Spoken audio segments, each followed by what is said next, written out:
সমন্বয়ক হাসনাত আহত, হাসপাতালে ভর্তি।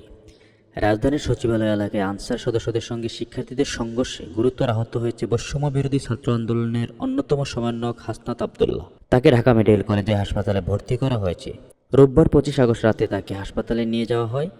জানা গেছে, এর আগে আনসারের বিভিন্ন দাবি মেনে নেওয়ার পরও বাহিনীটির একটি দল সচিবালয়ে অন্তর্বর্তী সরকারের উপদেষ্টাদের আটকে রেখে এবং কর্মকর্তা কর্মচারীদের মারধর করেছেন বলে ভিডিও বার্তায় অভিযোগ করেন বৈষম্য বিরোধী ছাত্র আন্দোলনের আহ্বায়ক হাসনাত আবদুল্লাহ।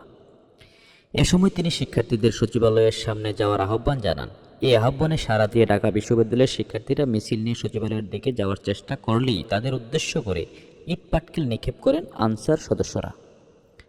হামলায় বেশ কয়েকজন শিক্ষার্থী আহত হয়েছেন। আহতদের ঢাকা মেডিকেল কলেজ হাসপাতালে নেওয়া হয়েছে বলে জানান শিক্ষার্থীরা। ঢাকা মেডিকেল কলেজ হাসপাতালে পুলিশ ক্যাম্পের ইনচার্জ পরিদর্শক মোহাম্মদ বাচ্চু মিয়া গণমাধ্যমকে জানান, 30 জনের মতো শিক্ষার্থী ও আনসার আহত হয়ে হাসপাতালে এসেছেন। তাদের মধ্যে বেশিরভাগই মাথায় আঘাত পেয়েছেন।